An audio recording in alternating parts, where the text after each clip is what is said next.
That was your darkest secret, but what's in your journal? No, that was actually in my journal. There's actually a page where it just says diaper, and then it says a check mark, and this check mark is not ticked yet. And once, Oh no. once Poor wound, not yet ticked. or wound, check. This is how I journal. It works for me. Without death, there wouldn't be any meaning because everything is just like limited. But the fact that we need to sacrifice, that spending time with you guys now in this podcast, I could spend it differently. But because it's taking away from my life, this is a big part of why this is so valuable, because we all prioritize this and we all made that decision that it's important to us to come here. You can dream analyze this, okay? Yes, let's do it. This whole dream took place in London. And we were trying to get on transport. We couldn't get on a metro, and then we found there's a big double-decker red bus that we got on, and we snuck on the front, and the driver let us on, and there were no seats next to each other. There was for my sister, and I went to sit, turned my back to sit on another one, and at that moment, someone like slapped my ass really, really hard, and it hurt. Hello and welcome to another episode of The Spiritual Bypassers with Ashley, who is smiling at me right now, and Tim, who is gone because his connection just broke exactly at the time we ended this podcast, which is great timing, divine timing, I would say. And we talked about a lot today. My favorite part was finding a title for all of the things that we shared today. And we did that in the end, as always. We talked about personal stories about wearing diapers for way longer than is quote unquote normal.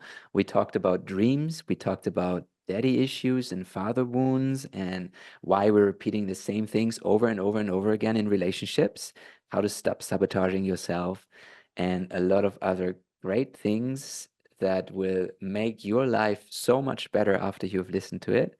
And as always, there was a little bit of sarcasm involved as well, because we can't take ourselves too seriously. So enjoy the show, have a lot of fun, and I bring you Ashley, Tim, and myself.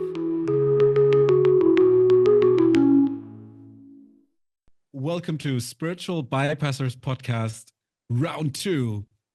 Jannick is actually just about to get his journal because we want to know all about him, and it will, I can feel like somatically speaking, I'm processing Jannick's feisty smile with a warm gush of explosive joy located in my chest. And I like how he's now stroking his chin to find out what exactly it's going to be that he will share with us. What's your darkest secret? Yeah, let's start with that, right? Why wouldn't we start with my darkest secret? Yeah, why not? Classic start. My darkest secret is what's the English word for Windel? Diaper. Diaper. So that's not I'm still wearing diapers. No, but I've been a special child in many different ways, and that was one of them. So until I was 5 years old, anytime I needed to take a poo, I asked my parents to put on diapers, and then I went with those diapers. I went into the bathroom, took a shit, and then afterwards I was screaming, "Mama, finished!" And then she had to come and she had to clean my diapers. And I insisted on doing that until I was 5. And I'd be super interested in a psychoanalysis of this kind of behavior, actually. I don't think I've ever shared this publicly, maybe with some of the girlfriends that I've been dating in the past, but not... not anymore. I wonder what. It's maybe because he was like, "Yes, I'm just going to go into the bathroom, honey, and I'm just going to yell, 'Mama, I'm finished,' and you need to come in and clean me up." That was a kink of mine until I was 25, but let's let go of that now. Let go of a kink. But Tim, we can psychoanalyze this if you're feeling something coming through. Yeah, because it actually says here, like a little more info. I'm dating someone right now, and her mom is a doula, and she knows a lot about it. So I wrote down a note here, and I'm gonna like the next time I'm gonna see her mom, I'm gonna ask her about it. But obviously, I'm with experts here right now, so why wouldn't I ask you guys? Yeah, I mean, you're experts hand definitely pooping. you've been definitely birthing something there. So you've been actually. So let's put it this way: the diaper is the doula. The diaper is where the thing that gets birthed falls into. It's like the warm hands of the mother, almost Mother Earth, while also being the container. Like a diaper is also containing.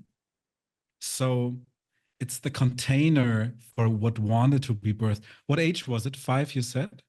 Until age of 5, yeah. I mean, I don't know what's a normal age where babies stop The pooping normal into the age diapers. is a normal age would Normal. be 2 or 3.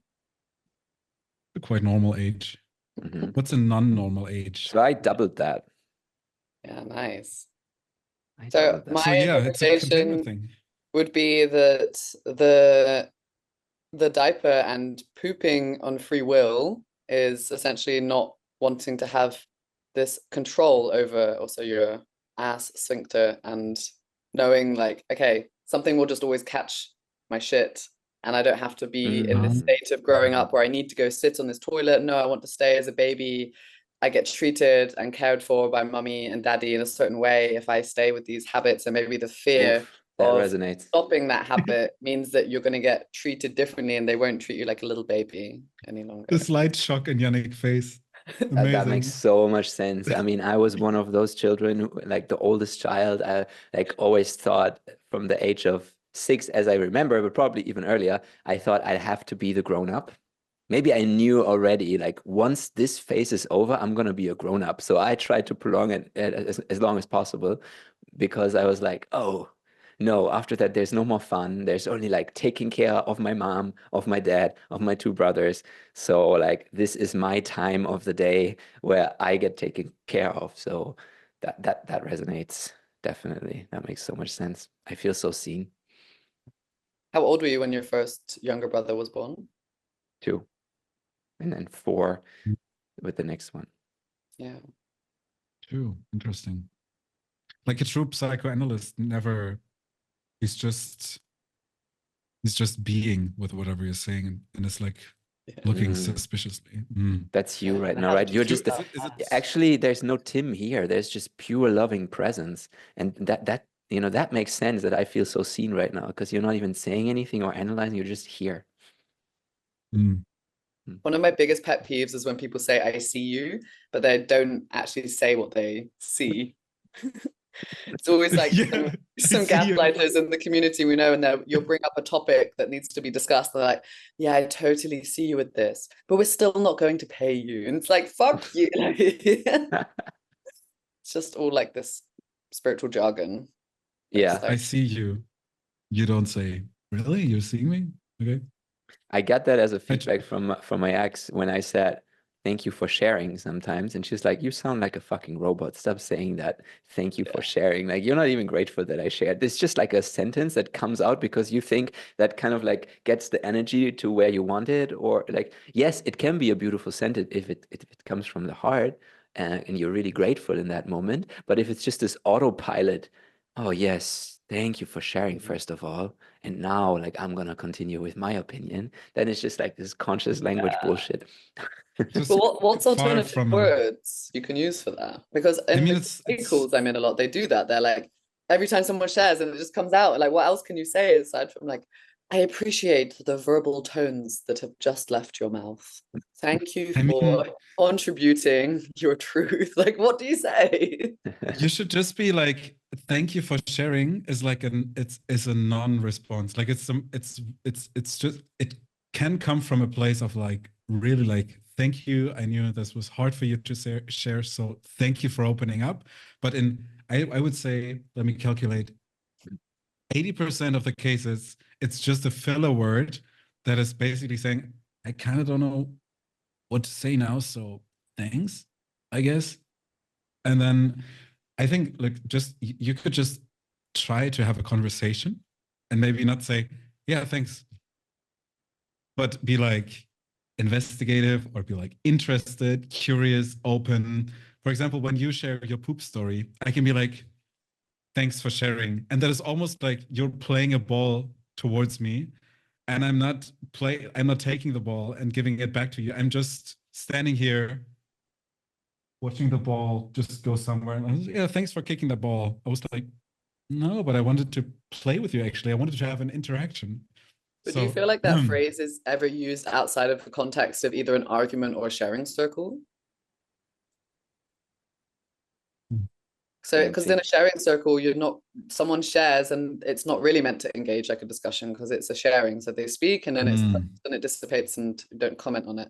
So indeed, then you just be like, thank you, I guess, and just not use that phrase. But I seriously want to hear your opinions because like we're working in this field a lot and I don't know what else to say sometimes. Are we talking now in a conversation one-on-one with your partner, or are we talking in a sharing circle where it's about time for the next person to share and you are not even in a position where you will respond because you're just currently just listening to everybody's sharings? Let's do both. Okay. So like in a sharing circle, I think it's totally fine. It's like, yeah, thank you for sharing that, or thank you for being so brave, or like whatever it is that resonates in that moment. And there, it's just important that you're not just saying it because it's it can even be just a ritual. It can just be part of the ritual that you say it, and that's like just the sign and gives like the structure to like move on to the next person. I guess there's nothing wrong with that. And of course, the more authentic it is and the more you are actually grateful when you say it, the better or the more it'll resonate with the people in the sharing circle. But when you're talking to your partner, you want to make sure that what happens, the thing happens that Tim just described, that the other person shares this because they want to feel connected to you. We're just very vulnerable and they want to get some kind of a feedback and reaction from you, and saying thank you for sharing is not really like doing so much. Actually, it can like, I'm not saying it's always wrong, but maybe they want to hear something that picks up on the things you said. So coming back to the example, I say, I share about my diaper story, and then you say, wow, that's brave of you to share that in public, or actually something similar happened to me. If you want to move on to you, or if you want to stay with the other person, say something about it that resonates with you. Like, for example, Ashley, when you actually shared your thoughts on this, then it made me feel really seen, because I was like, oh, this person is putting energy and effort and awareness on something that I shared, an issue that I had.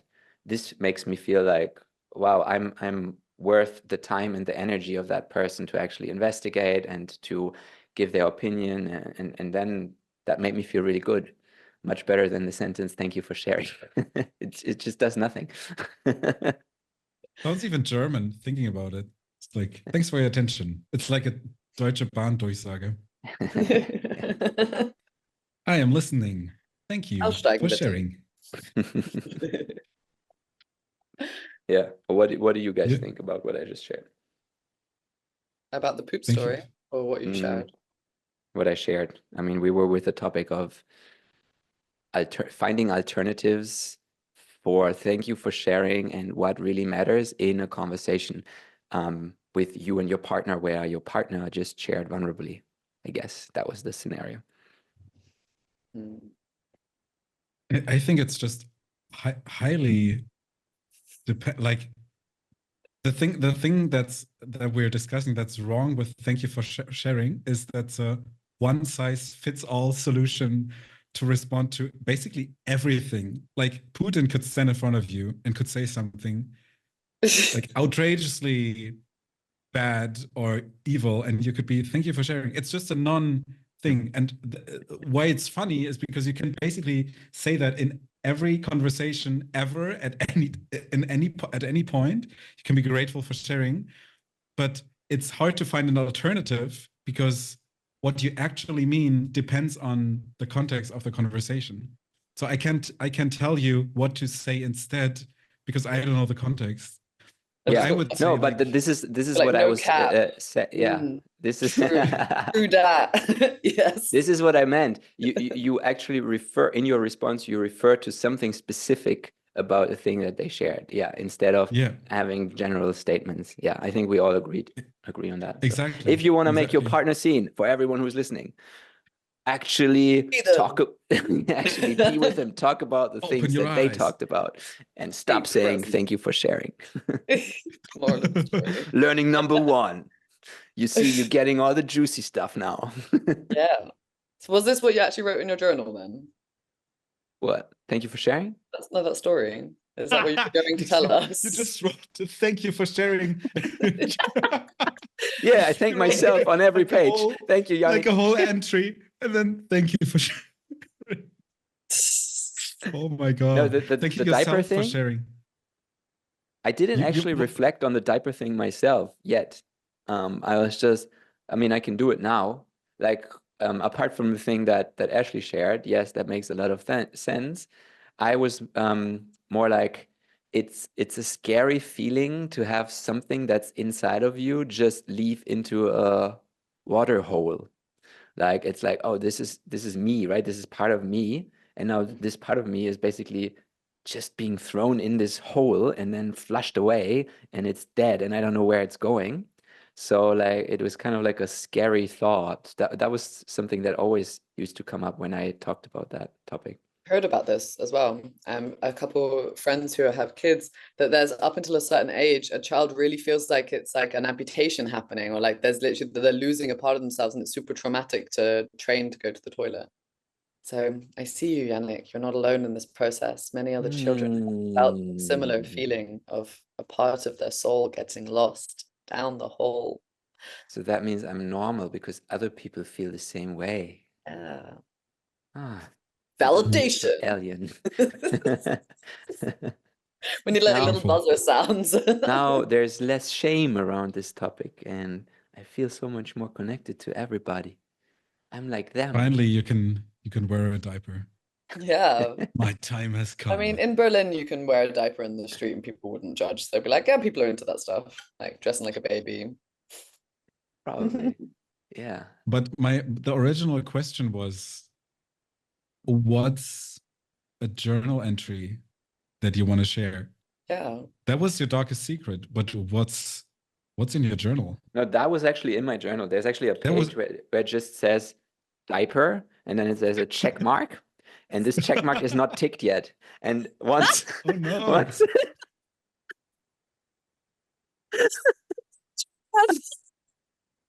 Jesus Christ. Poor wound? Not yet. Not yet. Or wound, check. This is how I journal. It works for me.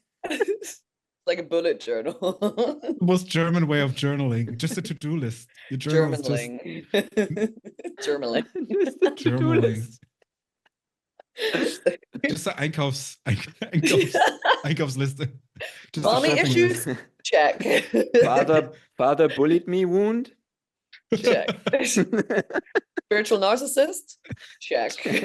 Awful fashion sense? Check. I'm just roasting Jannick now, sorry. Oh, it's about the bullying wound. Okay, I see.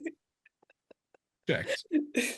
Yeah, I mean, I don't know if there's anything that I can that I'm willing to share here. There's a spa day, boring, gratefulness, stuff that I'm grateful for. But there's nothing in there, right? Fucking gratitude. We're Dreams? the bypasser. Lots of Dreams? unchecked Dreams boxes. might be interesting. Dreams, yeah. Mm. Maybe Ashley has also some dreams. Yes, guys, I had Dreams. crazy batshit dreams since we last spoke. Okay, Ashley, take over, and then let's see if we'll get back to some of my dreams later on. I want to hear about your dreams. I woke up and wrote all this stuff, all this dream down. I had it on Sunday. Okay. It was really horrible, actually. Maybe you can dream analyze this, okay? Yes, let's do it. Okay, so this whole dream took place in London, and there were multiple events in this dream where I was getting some kind of like horrible behavior from masculine figures. So I was with my sister and a guy that I was interested with. I'd actually never met this person. He looks kind of like a celebrity or something. And my first dog, who I love, Jasper. He's a black Labrador.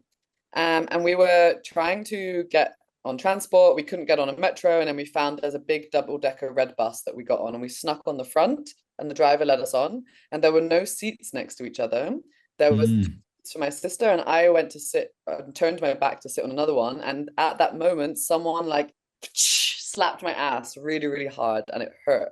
And I turned around, and it was like four like 12-year-old little boys. In England, we call them chavs. They're like Aussies, like really antisocial, rough boys. And I was like, what the fuck are you doing? Like, you can't do that. And they're like of this attitude of they just don't give a shit.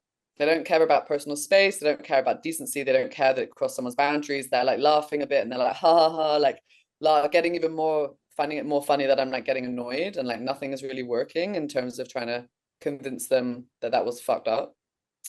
And so at some point then they go to get off, and I'm like, okay, like I probably should have just got off the bus with my sister because we couldn't avoid them. But they got off. And in that moment, I realized that they've stolen my dog. And I see them getting off, and they've got my dog. And so we jump off, and they're already walking off into the distance thinking they got away with this. And I throw my things at my sister. I'm like, hold this. And I took off my shoes, and I'm like sprinting after them really, really fast.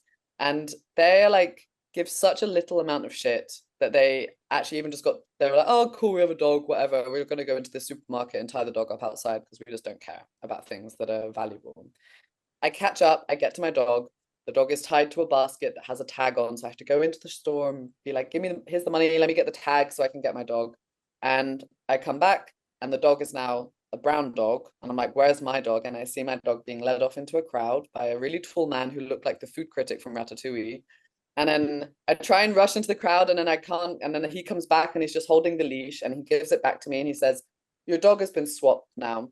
And I'm like in this state of like, the fuck, and grief, and I don't know what to do, and I'm panicked, and I can't see my dog, and I don't know where to go. And then I chase after him, and I'm doing like this, like no words can even come out. And this man also just doesn't understand what he did, doesn't give a shit. And he thinks I'm asking for like food or something. And he's like, what do you like? I don't have any food for you. I'm like, you my dog. And then I woke up. How did you feel after waking up? Sad. I cried because I thought my dog had gone, and I missed my dog. And really like let down, really not seen, Betrayed. really persecuted, and like let down by these like just horrible masculine, like the boys and this older man. And it's like really these like evil characters that I also kind of associate with London, because it's this like got a lot of like hot, heavy city energy, and everyone's looking out for themselves, and no one actually is kind or empathetic and all these things. My friend I was with at the weekend gave her perception, but I'm open to hear your perceptions as well. It's gonna be a weekly slot because I every week have I had 4 of those dreams in one night. That's one of them. I wrote down 4 more of that intensity. What? That's so intense. Wow. So yeah, that's the thing. The first thing that comes to my mind, that's fucking, it's a lot. Like it's a lot in a short amount. Like it's very fast paced, like the whole dream and the whole story in the dream. And to me, it sounds like it's multiple moments of betrayal happening. And I'm wondering what the dog is symbolizing. It's probably some kind of, could be some kind of representation of your soul, of innocence, of something like that's very precious something. to you. Yeah, I had like the this. dog as from like age 10 to 23. So he was with like our family while I was like going through teenage years. And he's just like this representation of like, he was so kind and so loving and so like good. He's goodness. Jasper was Yeah. Like the representation of like goodness, innocence, purity. Like he like a dog can't be, like especially Labradors or Golden Retrievers, you just cannot hate them. It's impossible. They're the most loving, like human beings, the most loving animals or loving companions you could possibly have. And to have that taken away from you twice while somebody is slapping your ass and just treats it like shit, to then find out it's like a double betrayal because they didn't even steal your dog. It was another dog, and then it gets all tangled up. And in the end, it's just a Ratatouille guy leaving into a crowd. And it's also like it's like a superior, like he seems like he's an authority, something like that. That's like leaving into the crowd and just leaves you with like, what the hell? And he just gives you the leash and it's like, this story is over. And you're just like betrayed tenfold. That sounds like an intense dream, and I have no idea what it's about. I can only assume. We should get Jared on here once a month to do like dream analysis with Ashley. Shout out Jared Gilmore. Follow him on Instagram. Amazing guy. Legend. Yeah, So, and there's the theme of betrayal and the theme of not being understood by the masculine, by authority figures as well. Like you trying to speak but you can't, and like nobody hears you. And the fast pace actually is also important in my opinion, because it's like it can also be a strategy if you're like so fast paced, and this you might recognize this pattern in your life as well. It's also your life is very fast paced, so it's like there's so much distraction happening all the time, or looking at different topics at the same time all at once, that no topic can, like, a certain depth is prevented through having a lot of topics like present at the same time. So like it's like, and this is bad, and this is bad, and this is happening to me, and this is happening to me, and then it's all happening at the same time, and then you get into this mode of like, you see, and it's like almost this dream proves your belief about life that you have. It's like you see everything is happening at once, like, and then even my dog, and then even they slap me, and it's so unfair, and they don't even care. It's like a little girl is like telling someone else the story about how horrible men are and the masculine is, and there's the proof, like all at once in within 5 minutes, all the bad stuff. And now who doesn't want to believe me now? Who doesn't want to believe me now that men are horrible and they did all that to me? Yeah, this is like, these are just some things that came for me. Bro, solid channeling right there. resonates, Amazing. yeah. Also like the ADHD aspect of everything's happening all at once. Yeah. Just How I do my bombarded. days. All Yeah. my 50 tabs open on my Safari browser. Damn, me and Jannick in tune today. Tim, you gotta catch up. Come on. I think Jannick said it all. I think you really opened the channels there. You started talking, and then something started talking through you. It was amazing to watch. It was Thank you for Bashar. sharing. It was Bashar. Come on, guys, I gotta stay humble. It wasn't even me. Like, I can't even take credit for that. You know, it's just what happens. Like anything I create, it's just, is it even me? Is it even me who has the 200,000 followers on You have to do it like the eyes closed. You have to be like, and a good day to you, and a good day. Yes, the channeling from my planet is it's like really dramatic. I love it so much. If anyone doesn't know what we're talking about, it's a guy who channels an alien called Bashar. It's called Higher Mind. We should get Bashar on the show as well. Yeah. Hold on, let me just tune into him. Wait, he's always here. Yeah. Okay, so I didn't find a dream, but I have something interesting written down here. And that is the topic of an emotionally unavailable father. And maybe it even like resonates a little bit with what you just shared, Ashley. I actually don't know, but so this topic was somehow present in my like private life, and then I started contemplating, and then I found out there's two ways that I saw, like two basic ways of coping with having an unavailable, emotionally unavailable father.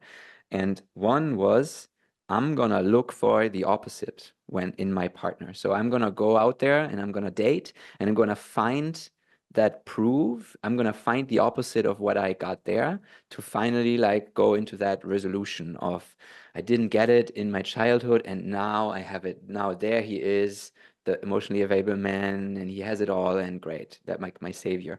And then there's another way, and that is constantly finding proof that there is no opposite, basically protecting the perpetrator in that case, or protecting the father and being like, he had to be like that because there was no other way, because men can't be any other way. So anytime I'm going to look for the emotionally available father, and then I'm going to find the mistakes, the reasons why a man shouldn't be like that. For example, oh, he's like too soft, he's not disciplined, he's not achieving his goals in his life. All right, now I see. Okay, so now it's justified that my dad was like this. Finally, like the child can relax.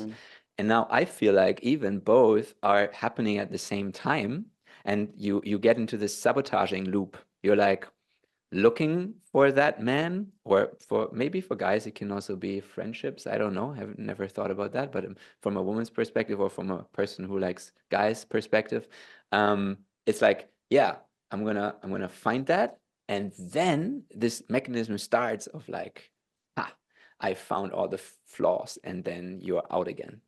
And I'd be interested in your thoughts on like, how does that resonate? Because for me it was a very nice insight that I got this week. Could you also not be looking for the masculine side of women who represent that as well? Like, does it have to be just coming in men in life? Yeah, probably it's not related to only the gender. That was just the way I thought about it, because it was the way it came into my life with a woman. Yeah. With a woman, but about your dad. Like about her dad. Yeah. Okay. Mm. Yeah. Yeah, I mean, I definitely resonate with what you shared about the going, like looking for one thing, and then it really hit actually. I was like, oh yeah, that would be excusing my dad then, and like saving him from my inner judgment of not being in ways that I anticipated or wanted him to be. Yeah. It's like, it's a Teufelskreise, like devil's circle, because you're kind of like, I want this type of thing, but then another thing is coming and validating, and then you keep going in this loop. And Yeah, exactly. Yeah. And this is basically what I see all the time, these kind of loops, this self-sabotaging behavior where your conscious mind wants one thing and your unconscious mind wants another thing. And as long as you are like, when you want to heal from that, you need to make the unconscious part, obviously, you need to make that conscious. And this like pattern of, oh, actually, I'm still defending my dad and this part. But yeah, maybe Tim, if you have anything to share, and then we can like, I'd be interested in also seeing, because probably a lot of listeners can resonate, maybe not with that specific circle, but others as well. And with these loops of these like repetition. Can I just add in? Because this was about, I've worked on this with a client this week. Yeah. And also kind of on myself. So the part of making that unconscious part more present. With a client I had yesterday, we were talking also about like, okay, they want to be treated in a certain way, so by men like in XYZ ways, and I was also doing this, like allowing people too close into my field that were clearly not anywhere in alignment with being able to treat me in those types of ways.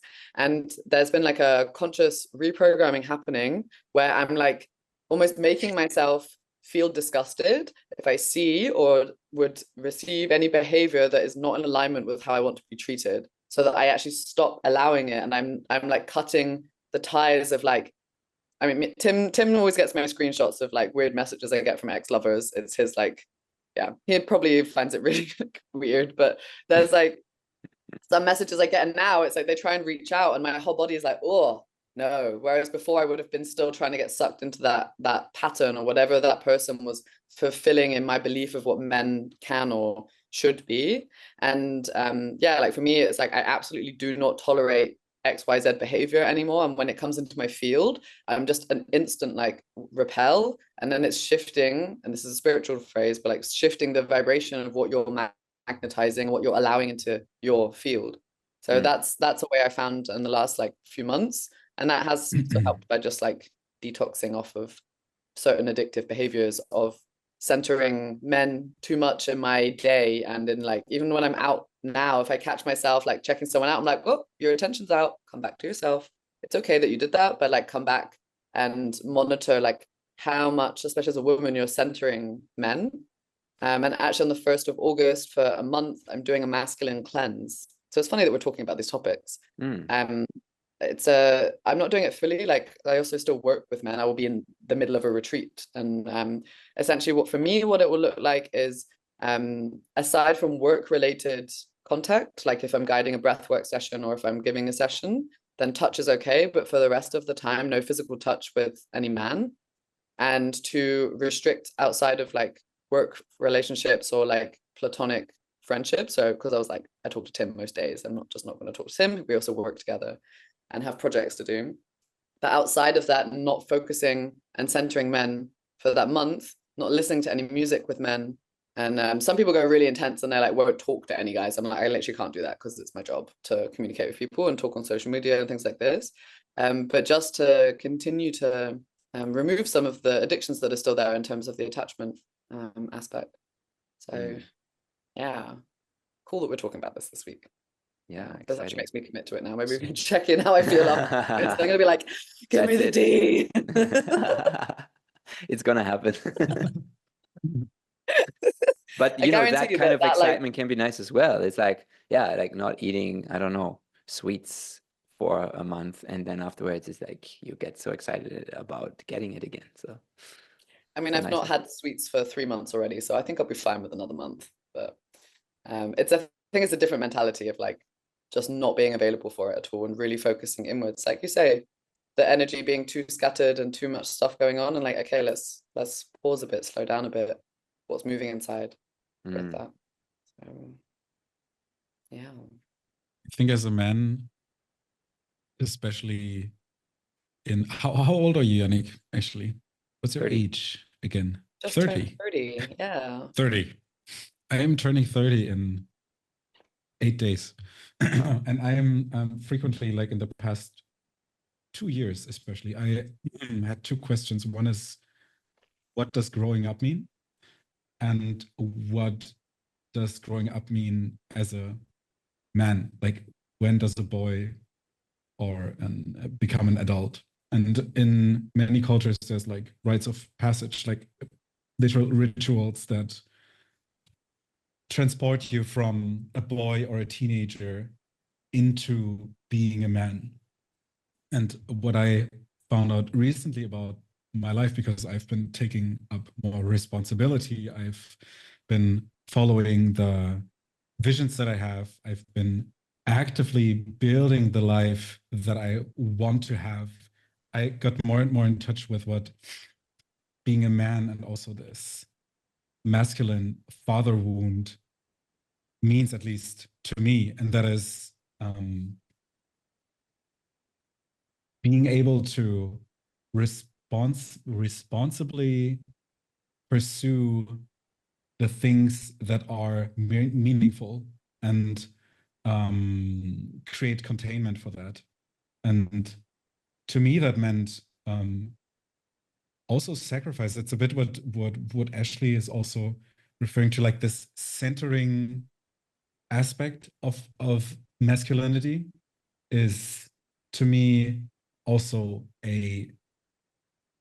it's focus, and in focusing on one thing, I am less likely to dilute my attention into many things. So me as a creative person, especially, I'm interested in basically everything, and my attention is jumping everywhere all the time. And I want to do this, and I want to do this, and I want to do this. And as I grew up, and as I worked with my masculinity, and also the question, what man do I want to be? I learned that this is killing me. Like, this is not what I need. It's more like centering the way I live in a way that makes me good at a few things that I wholeheartedly pursue, but at the sacrifice of basically limitlessness. Yeah.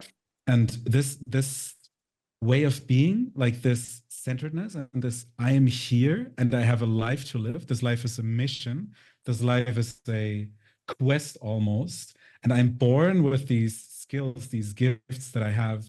And how do I conduct myself in life in a way that is bringing out the best in me, that is bringing out my strength? And how can I uprightly like embody that? This is sort of something like this is masculinity. And a lack of this would, to me, just mean remaining a man boy, like just a grown-up man. We talked about nice guys in the last episode.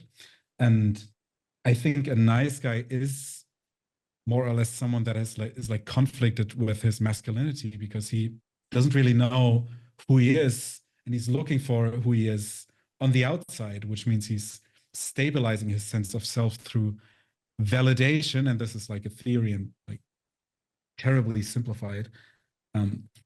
He looks for validation that he didn't get as a child, and this validating this, you're on the right path, you're on a mission, like this is you, like this containment is often coming from fathers. And the absence of that is like just diluting that. Like, there's no ground. It's like a building that is built on no ground and it's constantly shaking. Yeah, that's my take on that. Wow, yeah, there was so much in there, and I resonate with that process because turning 30 was related to that for me as well, and reflecting on some relationships, on my job situation, on how purposeful I live my life, how much meaning do I actually create, how much do I penetrate life with my expression and with who I want to be, and do I have the influence and the power that I want to have, and all these kind of questions, which are related. And yeah, it really comes down to a lot of that containment. And the other day I called it, in a more like modern way of saying it, slaying the FOMO demon. It's like there's this, every man has this FOMO, fear of missing out demon, and it comes and it like nags you and it distracts you. Like it can be in the form of woman, of money, of party, or whatever it is. And you're like, that's life. And that is also for me the feminine energy, constantly testing you, constantly dancing around you, and like sucking you in, and with all the excitement and joy and everything that's there. And you can be like, oh yes, I want a taste of that, like a little boy in a candy store, and like I want a little bit of that, a little bit of that, a little bit of that. But you're never actually like leaving that like first, maybe if it's a candy store and it's like the first part is of the house is just a candy store, but then later on wait like much bigger gifts that you actually find much more meaningful, but you're never getting there because you're still caught up with the candy. And once you learn how to contain energy and your emotions and all these like different drives, and you really know how to center back to what feels purposeful to you. And of course there's a lot of trial and error. That's what our young age is for, like to try, to fail, stuff like that. But then at some point you have a lot of potential in your life, and that level of potential that you have, of course it shrinks as you grow older. But it's always a question, how much of that potential do you actually manifest? How much of that you leave it at the potential and it just lowers, but you still have all the potential because you're not making a decision and a compromise. You're just having all the potential. Or are you actually making decisions, like you said, sacrificing, letting go of a lot of other stuff, but you are realizing and you are manifesting that potential? And this is, for me, like a big part of being masculine, of being like a grown-up man, like to make that decision and to go for that. And that's the only way. You will never realize anything without sacrificing a lot of other things. Yeah, these are my thoughts on that, and I like that we talk about that. Yeah, there's a term, there's a Jungian analyst, her name is Marie-Louise von Franz, amazing person. And she coined the term provisional life. And it's this like the grown-up man that we talk about, he is living a provisional life. And the provisional life is basically saying the life that I'm living right now is not already it. Like one day I'm gonna be this, and one day I'm gonna be living there, one day I'm gonna be healed, one day I'm gonna be lived. And with that, you can even like, even with me, even with my gestures, you can really feel how the energy is completely leaving the here and now, and the containment is completely gone, and this moment becomes a mere like, it sort of is like that, but the energy behind that is really like an unconscious deep dissatisfaction and the desire to not do the hard things to actually get there, but to live in the candy store like it's not really an achievement, but like this dopamine rush of always like dreaming, like endlessly dreaming of a future, and it feels so good. And yeah, one day we're gonna build this and we're gonna have that, and it will be so amazing. And you can just drown in that feeling. You can drown in that possibility without ever getting to go. And this is like this over identification with fantasy and drifting into that is, to me, like dangerous, and also what a nice guy is like falling into, because he's like constantly fantasizing about what possibly could be with a woman, and he's just over identified with that, and he's super bummed when it doesn't happen, and he just doesn't have the capacity to actually bring that to life. So yeah, and I guess the relationship here between nice guy and what we just talked about is because once you are able to contain, once you are able to sacrifice and focus, you will not always seem like a nice guy anymore, because you're saying no a lot, because it's just a natural part of going for what you want is saying no to things. And this is exactly like the skill that's missing in this kind of like nice guy archetype. But I'd also be interested in your opinion, Ashley, on like maybe even experience with different kinds of men who were at different stages at, as we call it now, like growing up or becoming a man. And how does the female system respond to that? Like, how do you relate to these kind of different types of men? Yeah, I had in particular, like I'd say the last 2 years since stepping out of my own helplessness, so stepping more into my power of bringing about change in my life, and no longer, because yesterday I taught on the anger release about the victim triangle, and I was for many years in this learned helplessness state of like, life is happening to me and I'm waiting for someone to come and rescue me, like AKA the prince and the knight in shining armor on a horse. And in the last 2 years, I've stepped out of that more, and by default then I was gravitating into my field a lot of men who are like right at the beginning of their journey, so have just done their first, like, I've just discovered like breath work and meditation, or I'm still sick and I'm looking into how to get better, and have all these dreams of like wanting to be further ahead, and then kind of feeling a little bit like more advanced, but more so just because I would have wanted to been held, and I couldn't be fully held because you're like in a way being a bit of like a coach, and like I mean my love language is wanting people to reach their like highest potential. So if I'm in a connection with somebody, I'm like, I give them so much love in terms of like how to achieve their dreams and nurture and like help them, and like, yeah, in a way you are being a coach in some shape or form, but it felt very off, because yeah, and I even had two of them were like, yeah, like I had this perception that you're like this anger teacher and you're working as in the institute and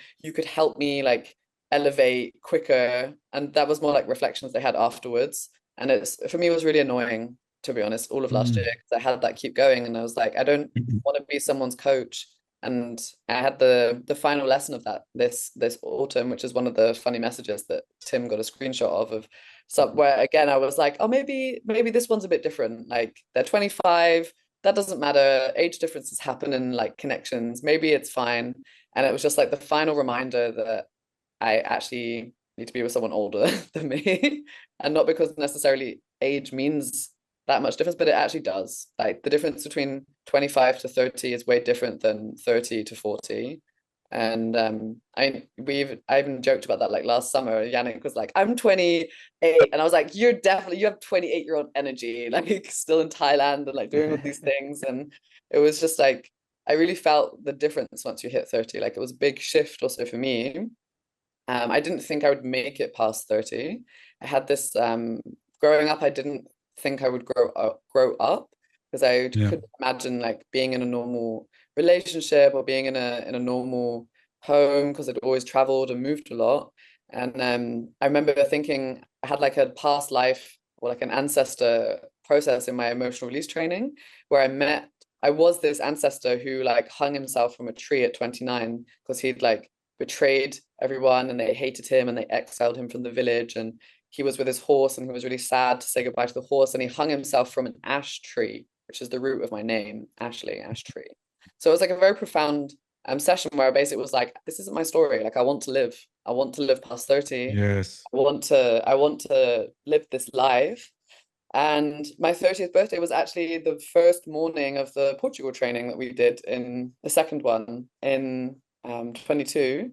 And it was so nice because it was like woke up with the team, and we, before the participants arrived, we did a circle and like a love shower, which for me was really necessary to also hear like, we appreciate you and we see all this in you. And even though you're still like finding your way through a lot of the pain and finding your way through the confusion sometimes, that there's a lot coming. And we did like they rose me up and they like threw me in the air and things, and it was just really nice. And then I got to spend my 30th with like 70 people by that evening when all the students arrived.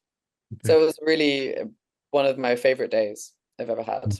And it was really important to wake up and be like, I'm here. Yeah. I made it. I lived. That's such a potent thing. That's also interestingly enough something that I thought about while you shared, Jannick, and that comes back to me now, is just this. And I think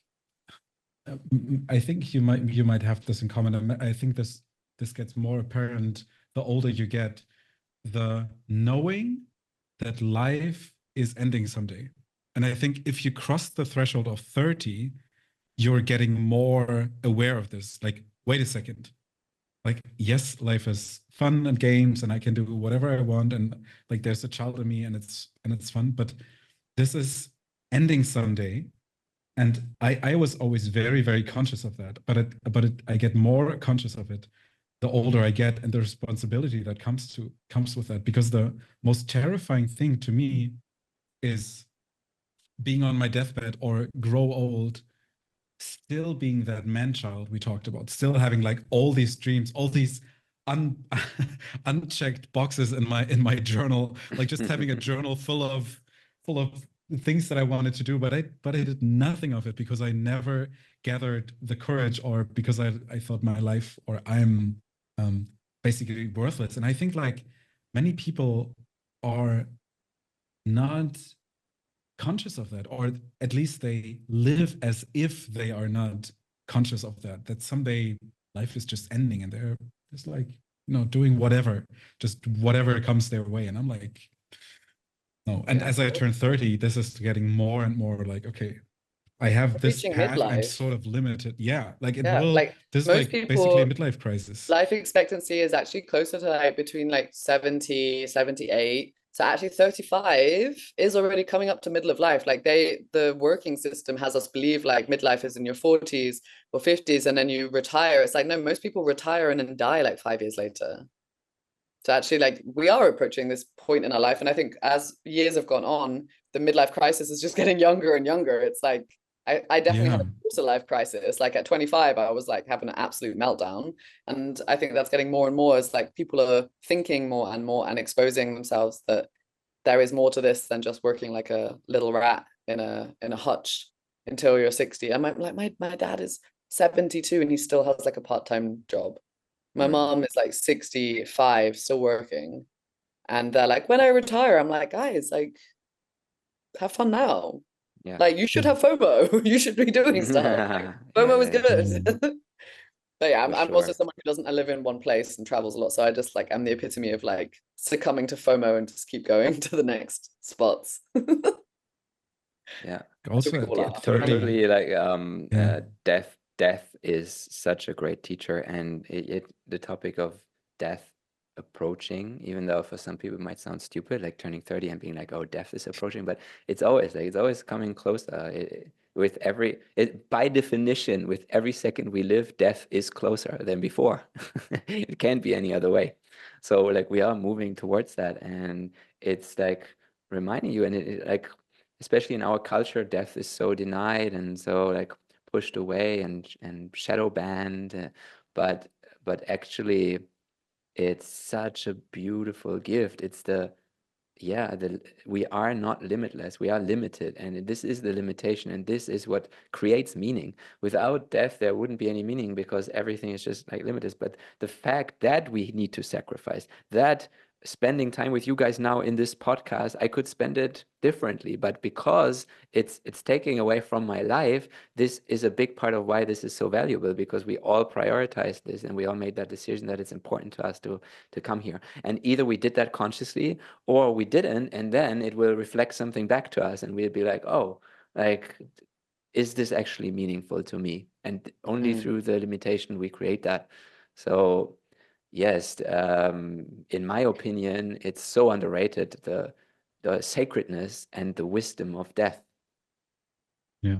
And also, like, there was a thought that I had on acid when I had my first it was a bit more than a microdose. I realized that it's a strange concept, but it's very important also in context of what we're speaking about, that every moment you experience is being birthed and dying at the same time. Like everything you experienced for the first time, but also for the last time. And there's like I find always when I meditate, in some moments I have just like this very particular poignant feeling of melancholy, of nostalgia, but it's not necessarily about the past. Like it's very much in the present, and comes with the insight of, wait a second.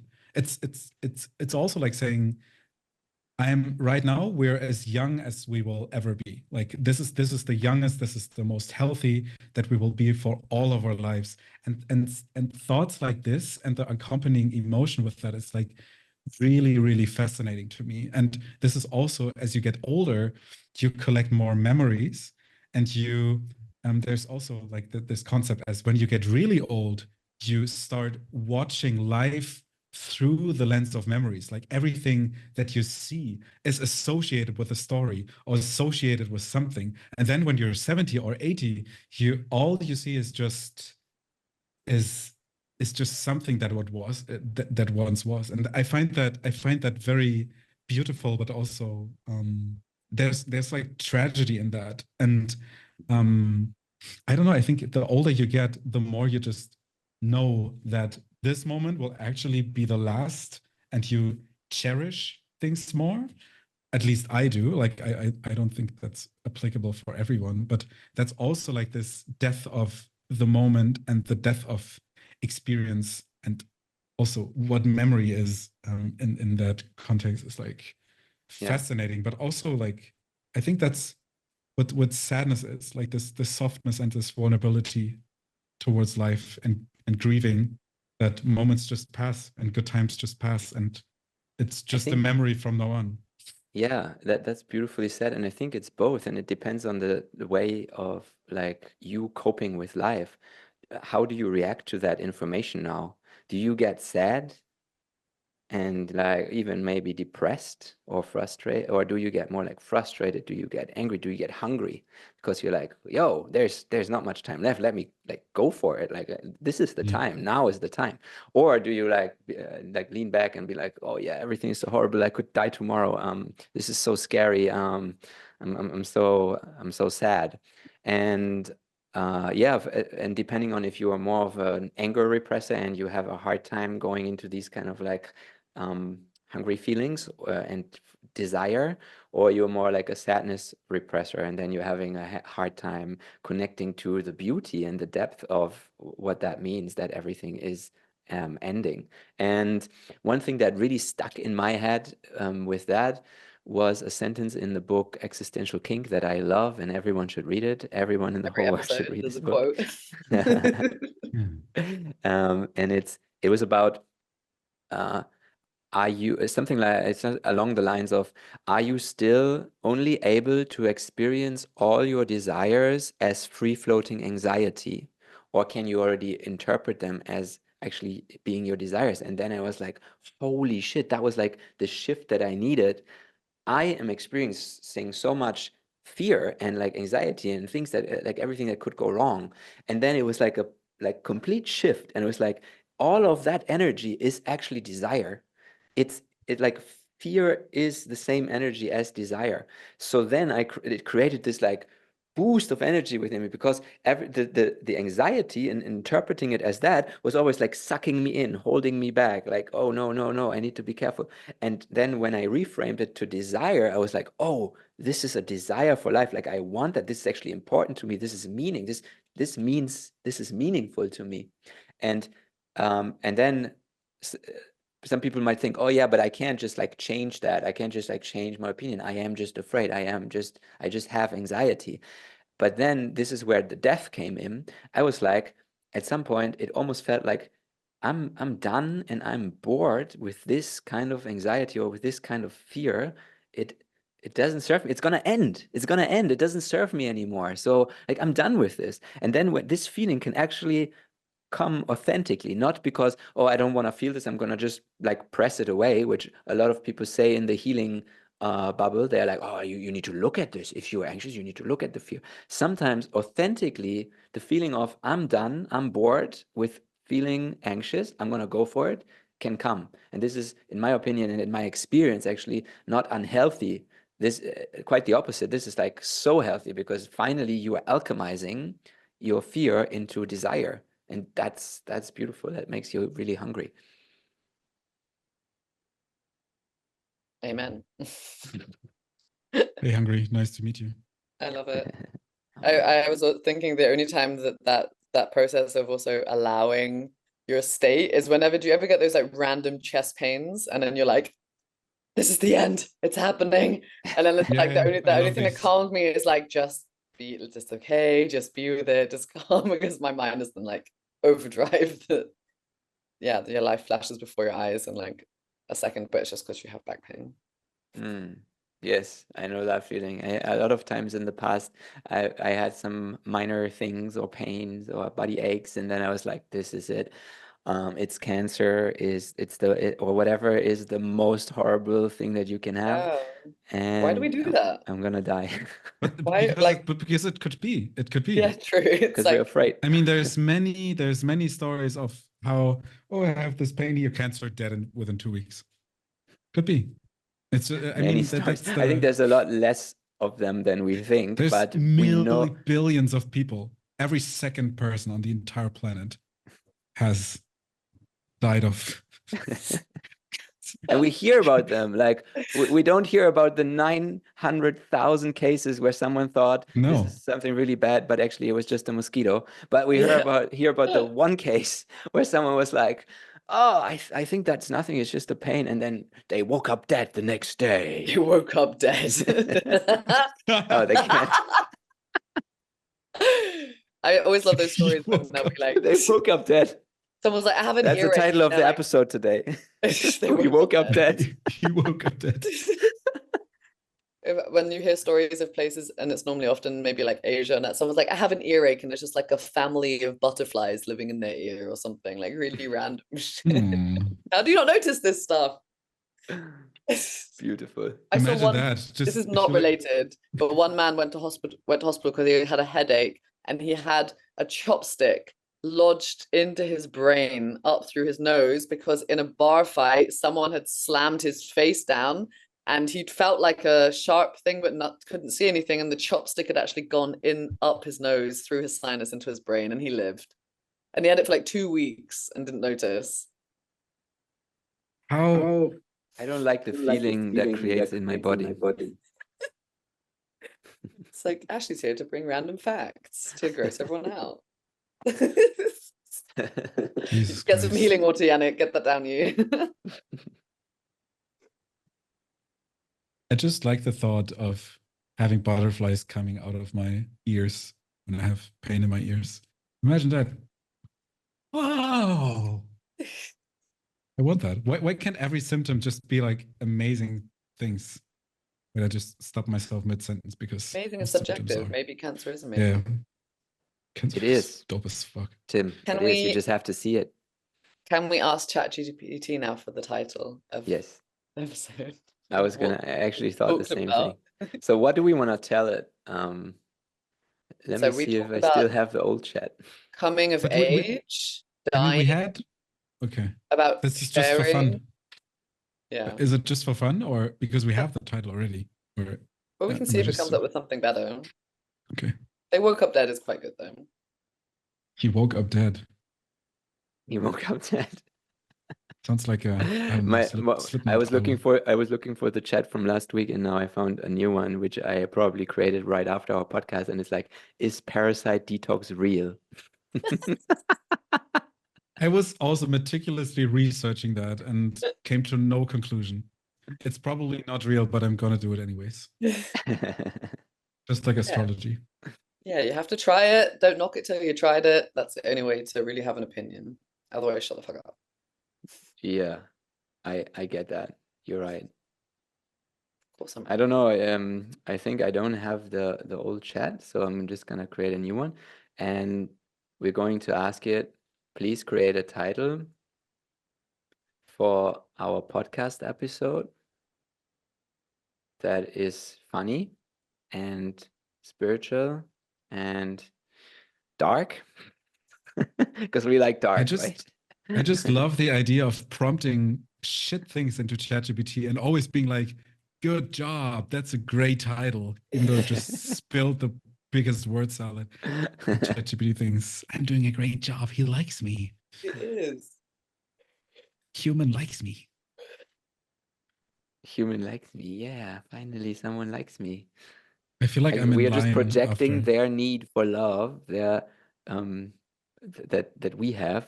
Tim just wants to be liked. He's just putting it on ChatGPT. No shame about for our that. podcast Everyone who episode. says they don't like to be liked are just lying. Yeah. I don't like that. What did we talk about? Coming of Diaper. age, Ah. death. Coming.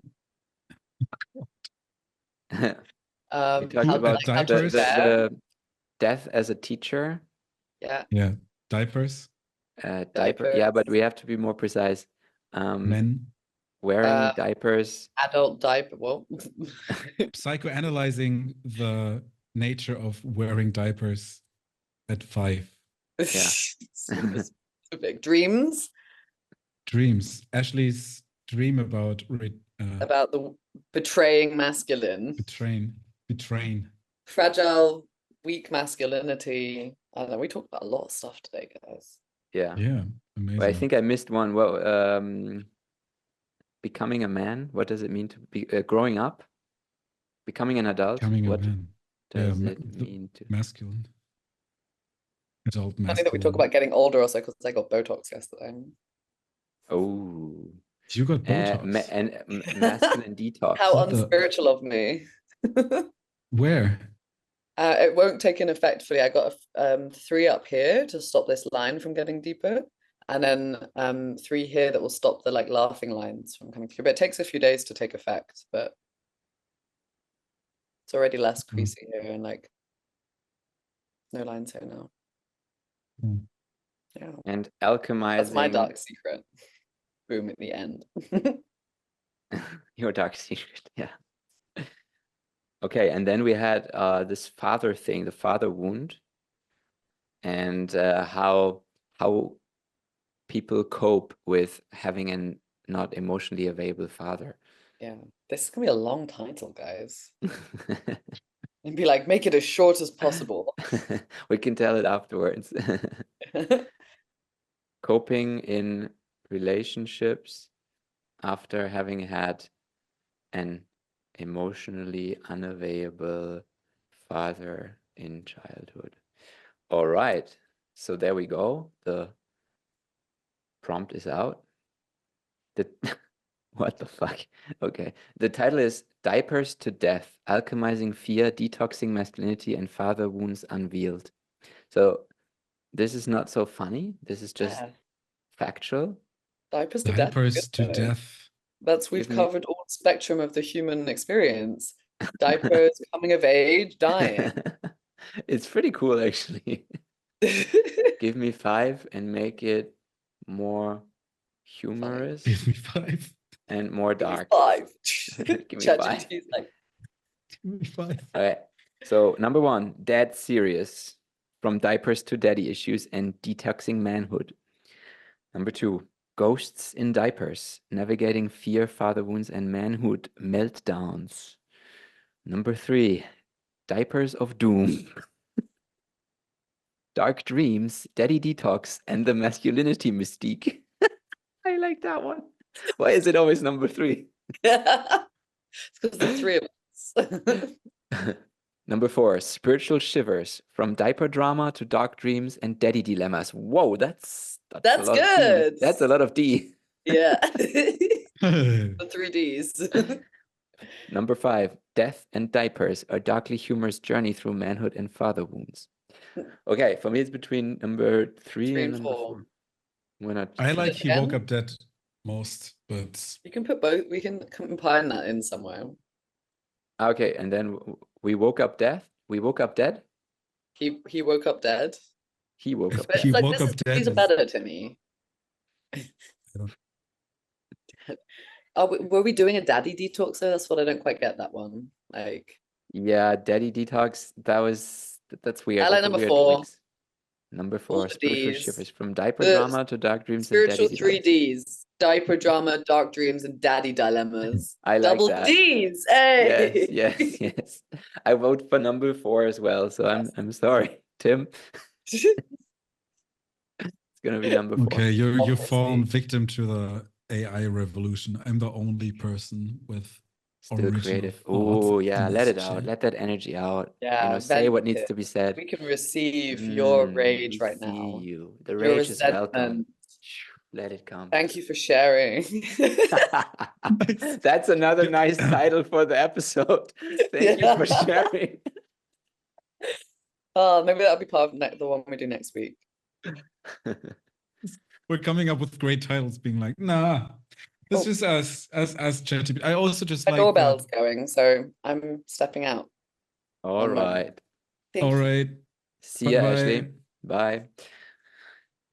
Yeah, and we're getting out of this too, right, Tim? Should we switch to German now for all our German listeners? No, I think we just say goodbye. Please subscribe.